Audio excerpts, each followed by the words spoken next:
And it also depends on one other very important piece that we call self-worth.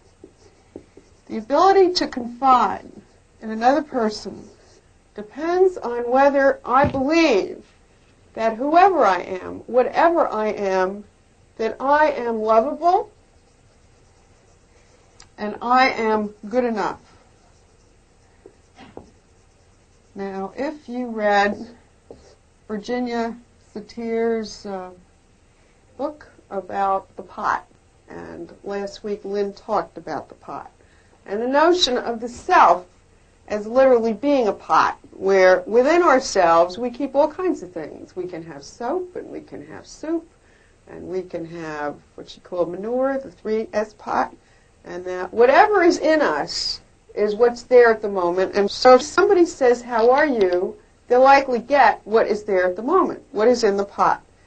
And the idea is that the pot is never empty. The pot is always full of something. There's always something going on in us. It might be loneliness. It might be emptiness. It might be hurt. But there's always something in there. Now, we have a definition of low self-esteem as having a feeling and a rule against it that says that whatever is in me, I can't tell you. I won't tell you. Because if I told you, you might not respect me, you might not love me, you might not want me, you might hurt me, you might use it against me.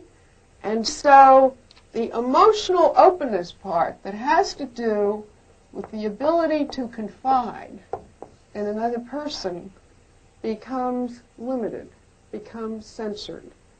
So that what we know is that if I tell you how I am, I don't have to tell you I'm fine.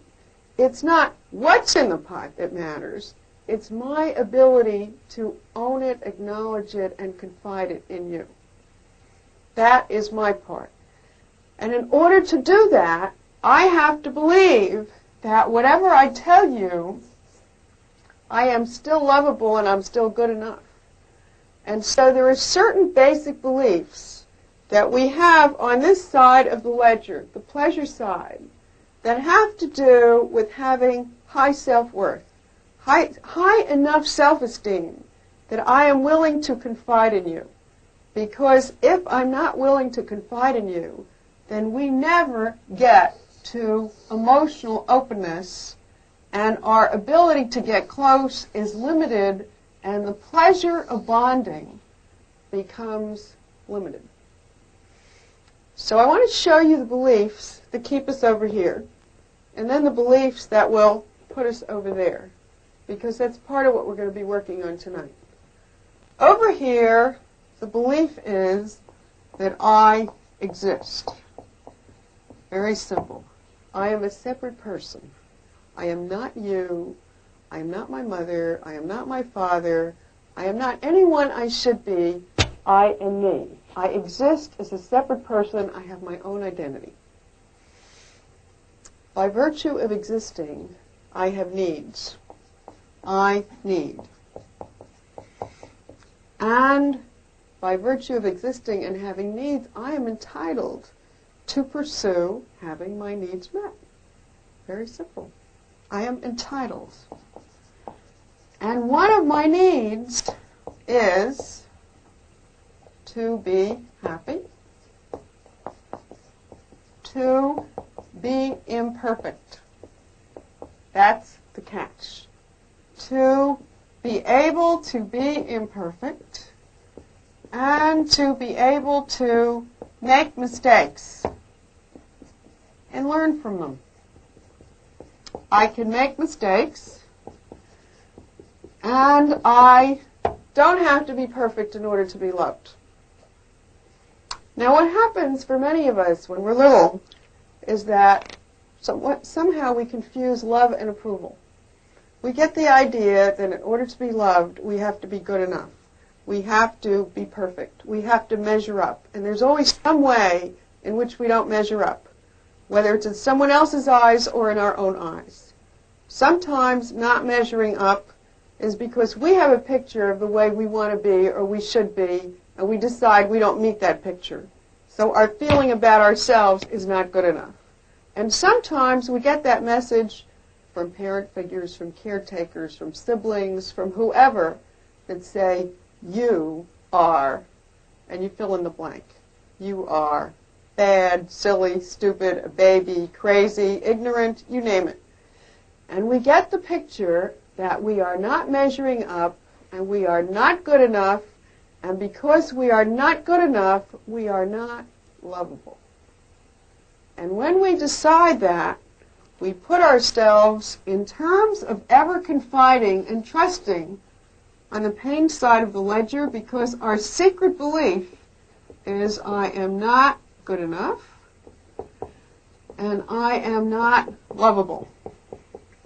And I have to hide and pretend in order to be accepted. And what happens when I am over there is that my self-worth is always in doubt.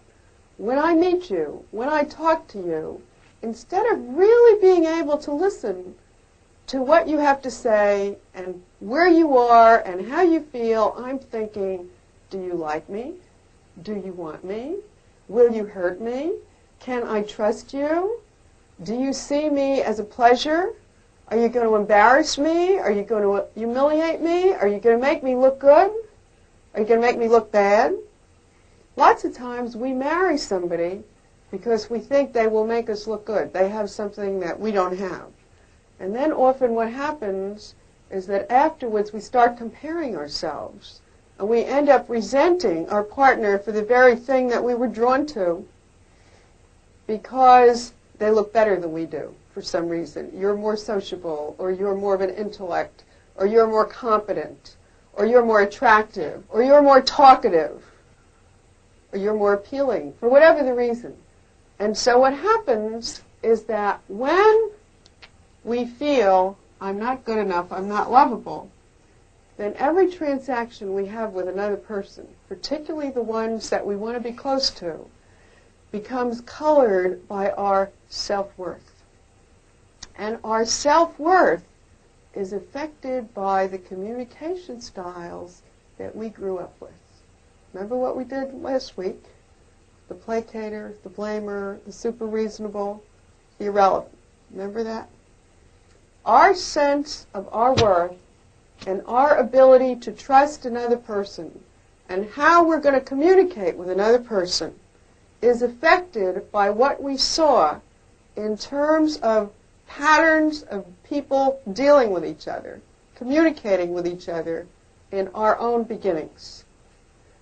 You following me so far? I'm talking about self-worth, and then I'm going to be talking about confiding, leveling, listening. Basic parts of getting to the emotional bond, the emotional openness part of bonding. So in order to feel good enough about yourself and be able to confide, you have to believe that you as a person have your own identity. You don't have to be like me or like anyone else. How many of you read the part in People Making on the open versus the closed system? Okay. In the open system, you are able to be unique, able to be an individual, able not to have to pattern yourself on somebody else. You are free to be a separate self. You are entitled to have needs. You're entitled to pursue getting them met. You don't have to follow antiquated rules. You are able to make rules that fit for you now. And rules can be changed according to the situation and according to who's here now. All of these things can be talked about if you believe that you can exist as a separate person, you have needs. One of them is to be happy, to be able to be imperfect, to be able to make mistakes, and to know that I am lovable and I am good enough. I don't have to hide. I can confide in you whatever I'm feeling. It doesn't matter what I'm feeling. It matters that I'm willing to tell you what it is.